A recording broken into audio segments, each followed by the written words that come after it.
Астананың іргесіндегі орманда күні бойы шанамен сырғанап, шаңғы теуіп, шаршаған топ кешкісін шағын үйшіктің ішіне жиналғанбыз. Ошақта жанған оттың қызуы бойды балбыратып, ұйқы қыса бастағанда арамыздағы ақсақал бір әңгіменің шетін шығарды. Бұл оқиға сонау 20-шы жылдары болған екен. Зайсанда кеңес үкіметі орнап, оның саясатын жүргізетін коммунистері мен комсомолдары да келіпті. Солармен бірге келген Абзал атты бір жас комсомол ауылдың Айдай сұлу Әйгерім деген қызына ғашық болады. Қыз да сымбатты жігітті бір көргеннен ұнатып, араларында махаббат оты лаулап қоя берген. Ескі дәстүр мен жаңа тәртіптің тартысып жатқан кезі ғой. Әйгерімнің атастырып қойған жігіті бар екен.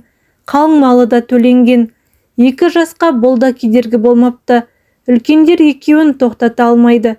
Бірін-бірі сүйген егіз жүрек екеумізді өлім ғана айырады деп серттескен көрінеді. Жағдай әбден ушыққанда руақ сақалдары өздерінше сот жасап шешім шығарады. Өлім жазасы. Жай ғана өлім емес, құрық тимеген, тауда жүрген жабайы жылқының құйрығына байлап жіберу. 2 жас мұны да ерлікпен қабылдайды. Жылап сықтамай, жалбарынбай, аттың құйрығына байланып кете барады. Тау тасты жерде олардың тірі қалуы мүмкін емес еді. Жабайы жылқы сүйретіп ала жөнелгенде ақ олардың денесін пышақтай өткір тастардың кескілегенін үкімді орындаушылар да, киіз үйден сығалап тұрған бала шағада көрген. Егіз жүректі сүйреткен 2 жабайы жылқыны содан кейін ешкім көрмеген.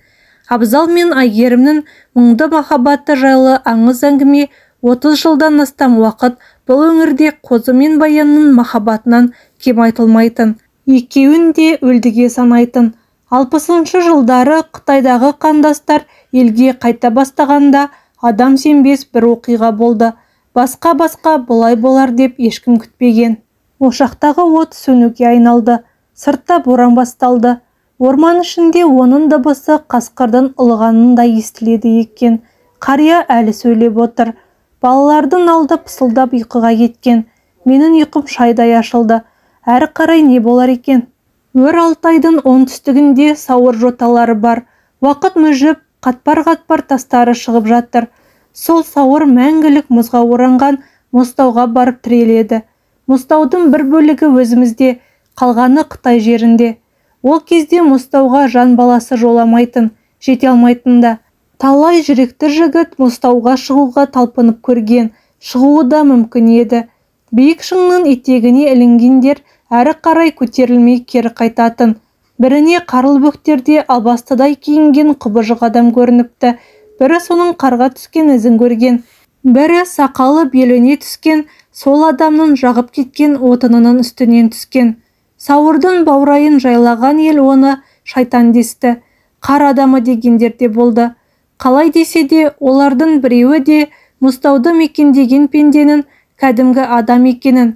16-шы жылдың үркіншегінде Ақ патшаның әскерінен Қытайға қашқан қазақ көшінен адасып қалған 14 жасар бала екенін білген жоқ. Есейіп, есін жинамай жатып, мына дүниенің зорлық-зомбылығын көрген. Ата-анасынан тіріде айырылған бала содан бері Мұзтауды мекендеген. Жасы 30-ға жақындаған. Аң аулап күнін көрген. Ауырса шөптен дәрі қайнатып, өзін-өзі емдеген. Қиянаты көп төменге тіпті түскісі келмеген. Анда-санда төменге түсе қалса, пенделерді көріп қалады. Жақындағысы келмейді. Ол үшін бәрі жат, бәрі жеркенішті. Бүгінде емдік шөптер жинамаққа төменге түскен.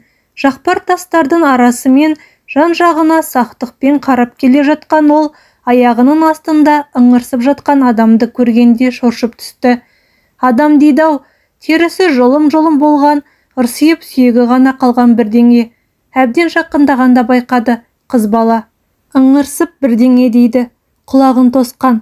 Абзал, Абзал. Ары қарай сөйлей алмады. Аузына су тамызды, тамырын ұстап көрді, тірі. Қызды лашығына көтеріп келе жатқанда тағы ыңырсып күбірледі. Абзал, Абзал қайда? Тағы да біреудің болғаны ғой. Кім екен? Қыздың жарасын жапырақпен орап жатып та соны ойлаған. Қой, төменге түсіп қайтпаса болмас.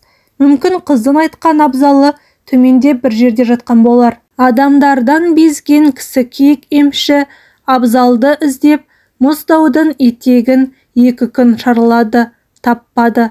Кешкісін қызды емдейді, шөптің қайнатпасын береді.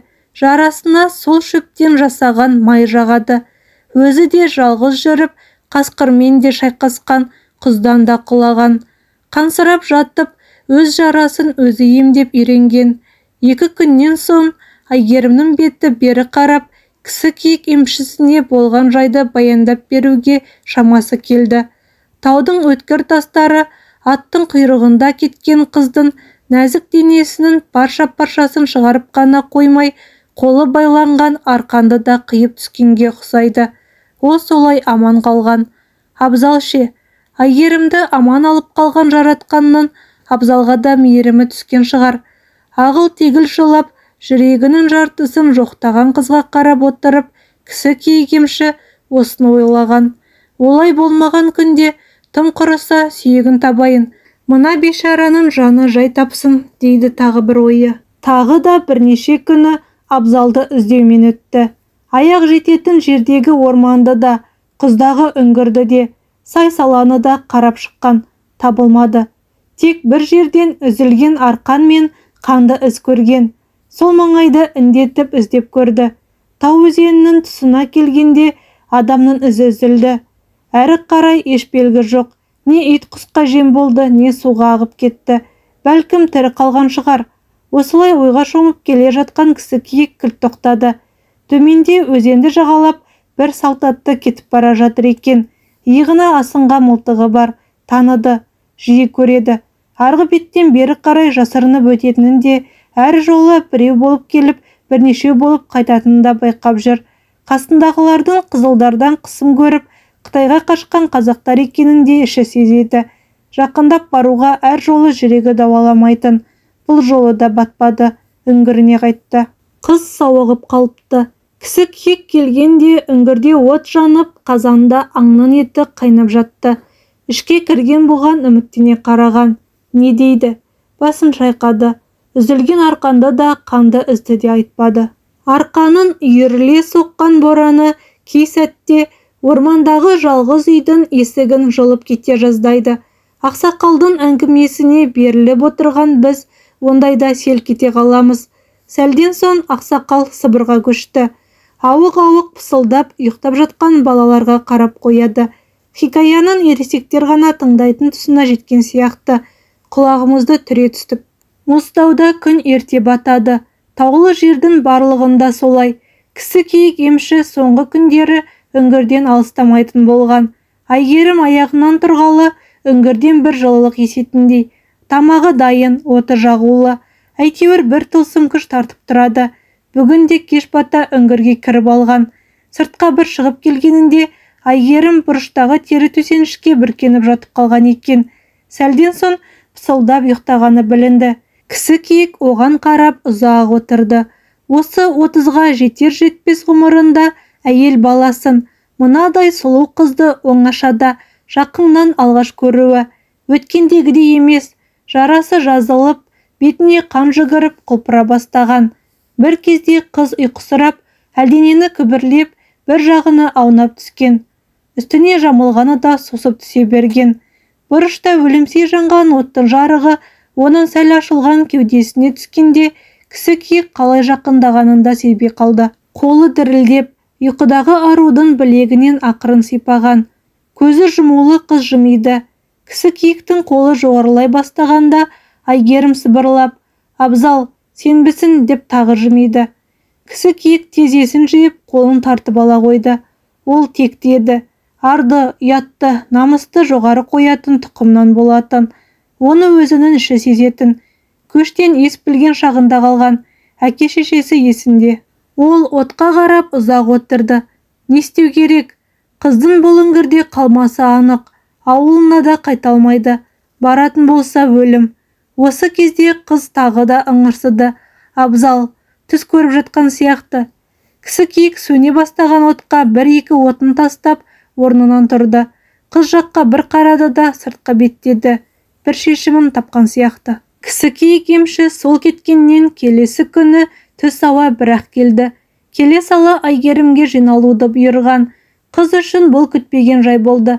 Кеше ғана өзін өлімнен құтқарған, жай ғана құтқарып қана қоймай, адам бейнесін қайтарған осы бір түсініксіз жанға ол да бауыр басып қалған еді. Өзі де сезеді, бұл махаббат емес. Әлде әке, әлде аға секілді пана тұтқаны ма екен? Әйтеуір бір жылы сезімнің бары анық. Қайда апармақ? Ендігі тағдыры қалай болмақ? Кісі киік емші үнсіз жүріп, мұның жиналуына көмектесті. Жылы киім, жолға азығын қапқа салды. Сосын Әйгерімді қарсы отырғызып, бетіне ұзақ қарады. Оның жанарынан тамшылаған жасты күректей алақанымен сүртіп, жетектеп үңгірден шыға берді. Қыз да ештеңе сұраған жоқ. Кісі киіктен жамандық болмайтындығына сенгеннен болар. Олар көп жүрді. Мұзтаудың қарсыз етегіне түсіп, гүрілдеп аққан тау өзенінің тұсына жеткенде ғана тізе бүккен. Сол жерде ғана кісі киік емші қызға тіл қатты. Қазір осы жерде бір адамды күтеміз, деді ол алысқа көз тастап. Кеше ел жаққа қарай жалғыз өзі өтті. Қателеспесем бүгін кері қайтуы тиіс. Кейде жалғыз, кейде көппен, кейде қуғыншылардан қашып. Қызға қараған, ол жәудіреген көздеріндегі қорқынышын жасыра алмай қарап қалыпты. Қорықпа, деді кісі киік емші. Егер оның соңында қуғыншы болса, сен көрінбейсің. Өзі біреулерді шекараға алып бара жатса, алдынан шығасың, мен көрінбеймін. Ол жақсы адам. Ол адамдарға көмектесіп жүр. Ол батыр. Мен бәрін көріп жүрмін, саған тиіспейді. Мұзтаудың ар жағына жеткізеді. Олар жақсы адамды ұзақ күтті. Бір кезде кісі киік емші Әйгерімге алыспеткейді қолымен ұстаған. Көз ұшында бір салтатты келеді екен, жүрісі суыт. Жақындай бере байқады. Соңында қуғыншы көрінбейді, өзі ғана. Көште жоқ. Әбден жақындады-ау дегенде кісі киік Әйгерімді арқасынан қағып салтаттының алдынан қоя берді. Сәл ұзай беріп қыз артына қараған. Кісі киік емші көрінбеді, жасырынып қалған сияқты. Атын асығыс желдіртіп келе жатқан салтатты тасадан шыға келген қызды көргенде мылтығына жармасқан.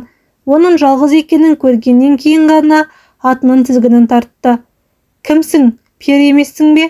Тұр жолдан болай, деп бастырмалатып барады. Ағатай, пері емеспін, адаммын. Адасқан пендемін.